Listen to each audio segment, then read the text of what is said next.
This is section B solution.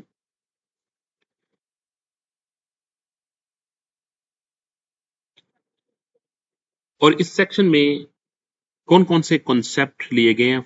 Flow chart के concept को देखा गया है, कॉन्सेप्ट मैप को देखा गया, क्लासिफिकेशन और बिजनेस प्लान, ये सब के सब 4 कैटेगरी को टारगेट किया गया और इसको मैंने भी मॉडल पेपर के को देखते हुए ये आपको गेस्ट पेपर प्रोवाइड कर रहा हूं, सैंपल पेपर।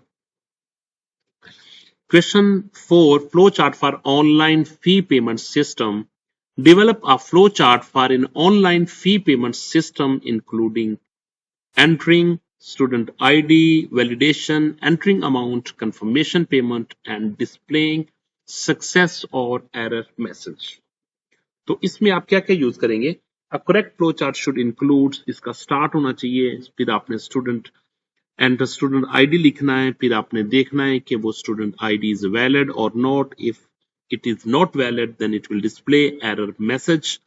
अगर वैलिड होगा तो then you have to move to the streamline like enter the amount and then confirm payment और इसके बाद प्रोसेस पेमेंट करेगा और इसके बाद आपको मैसेज डिस्प्ले कर देगा, display success message, that will be the end.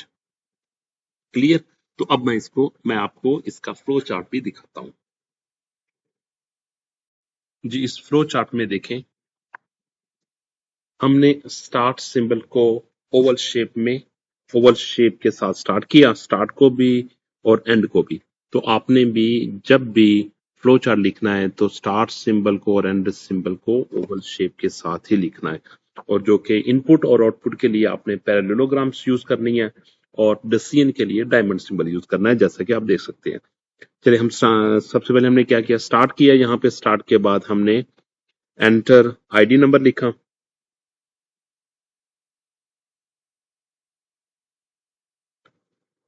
Enter student ID, और इसके बाद हमने लिखा कि इज आईडी वैलिड। अगर आईडी वैलिड है तो हम क्या करेंगे, हम इसके थ्रू मूव करते हुए हम यस के पास, ये यस के थ्रू मूव किया और हमने क्या किया, यहाँ पे एंटर अमाउंट की तरफ चले गए इन केस ऑफ यस। और इन केस ऑफ नो, अगर नो होगा तो हम क्या करेंगे, यहाँ पे डिस्प्ले एरर मैसेज दे देंगे कि आपका आईडी वैलिड नहीं है, डिस्प्ले एरर मैसेज दे देंगे। और डिस्प्ले एरर मैसेज के बाद हम क्या कर देंगे, इसको एंड की तरफ मूव कर देंगे कि ये एंड हो जाएगा। ठीक है, ये। और मैंने एरो इसलिए यहाँ पे नहीं लगाए थे, मैं ये भी कह सकता कि डिस्प्ले एरर मैसेज के दोबारा भी आप स्टूडेंट एंटर आईडी कर सकते हैं। ठीक है, अगर आप इस लिहाज से भी करना चाहते हैं तो वो भी कर सकते हैं, अगर आप इसको एंड भी करना चाहते हैं तो वो भी कर सकते हैं। It depends on the nature of the question, के क्वेश्चन में क्या उसने कहा, क्योंकि क्वेश्चन में कुछ नहीं कहा तो इसलिए हमने नहीं किया। ठीक है, तो यस के केस में क्या हम मूव करते हैं, एंटर द अमाउंट, आपने एंटर अमाउंट लिखनी है और एंटर अमाउंट करने के बाद आप मूव कर जाते हो कंफर्म पेमेंट की तरफ। देखिएगा, अगर आप कंफर्म हो कि ये पेमेंट यही आपकी इतनी है तो आप क्या करेंगे, यस मूव के थ्रू प्रोसीड कर देंगे नेक्स्ट पेमेंट की तरफ। और यहां पे मैंने ग्रीन कलर के साथ प्रोसेसिंग सिंबल यूज किया है।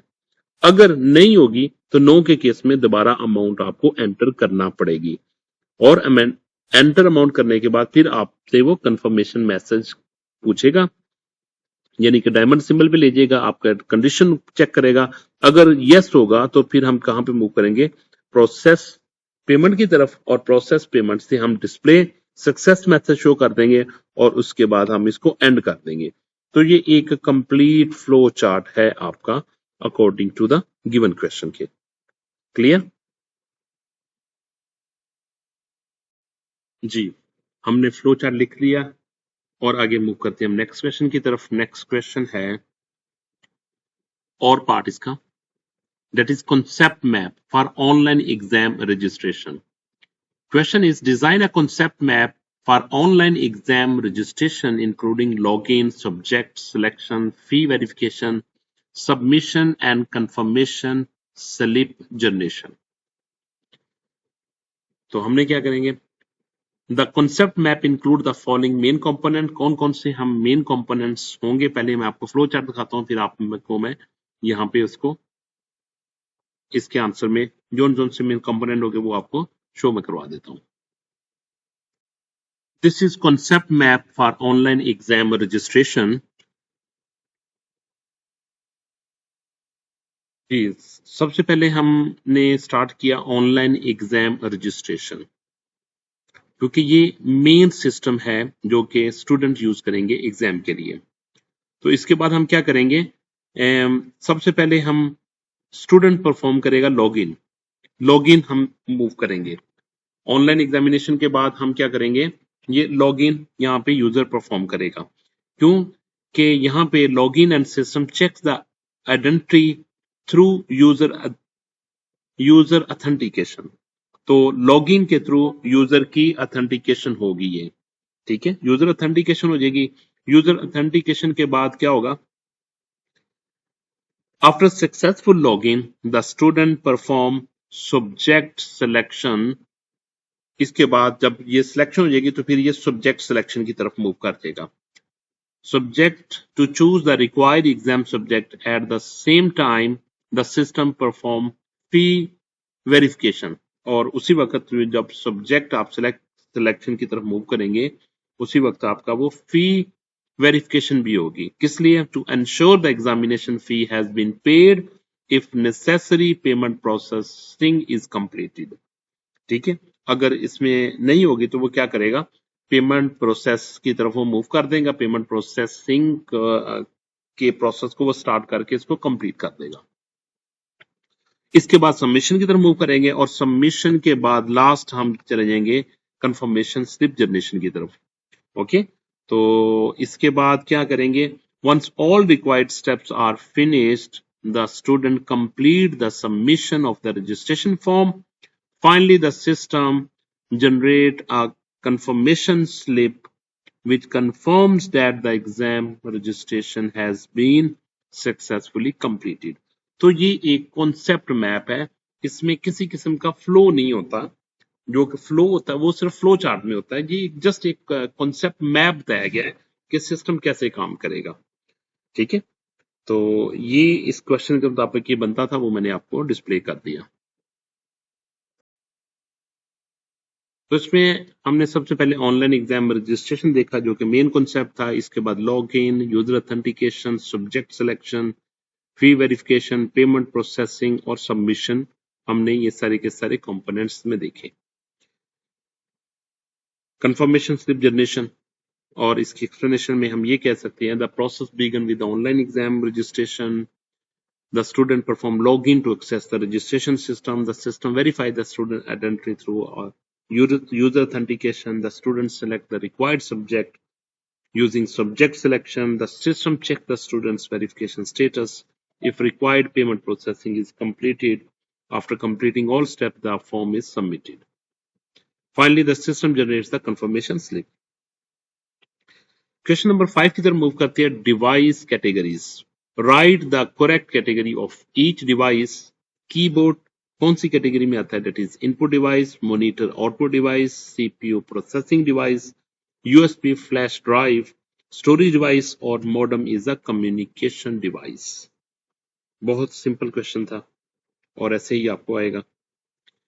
Question number 5 B, classify the following software as a system software or application software. Like, for example, Linux is a system software, Microsoft Word is the application software, device driver is the system software, and VLC media player is the application software, compiler is the system software. Next move करते हैं। System software control hardware and system operation while application software perform user task. जैसे ये की definition बता दी कि system किस लिए use करते हैं, सिस्टम सॉफ्टवेयर का क्या काम होता है और एप्लीकेशन सॉफ्टवेयर का क्या काम होता है। Question number 6, business plan edu connect question, consider the business idea of the mobile based service for home tutoring booking. Prepare a short business plan for education connect. Company name edu connect, company's slogan connecting students with the registered tutor at the right time. Next one is executive summary. EduConnect is a mobile-based tutoring service that helps parents book qualified home tutors by subject, class level, area, and timing. Next question, write any two company objective for EduConnect. आपने यहाँ पे company के objective लिखने हैं. Number 1, to provide easy and quick access to qualified home tutors. To improve learning support for school students through the trusted digital platform.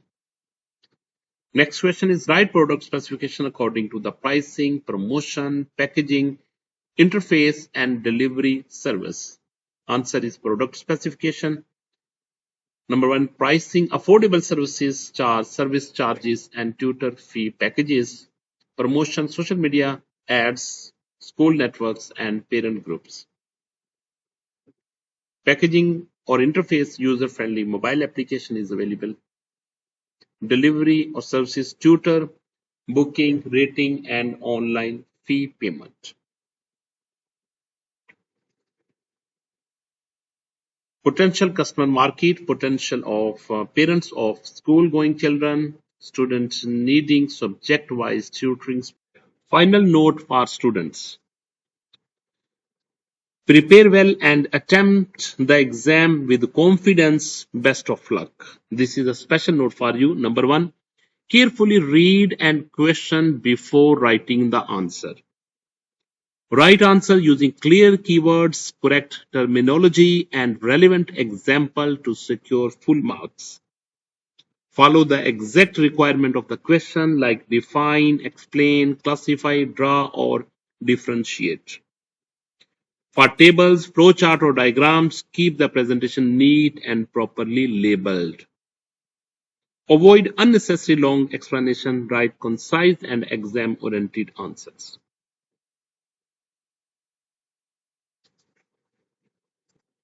And student, once again, prepare your exam very well, get the concept and write it very well, and best of luck, and please remember me in your prayers.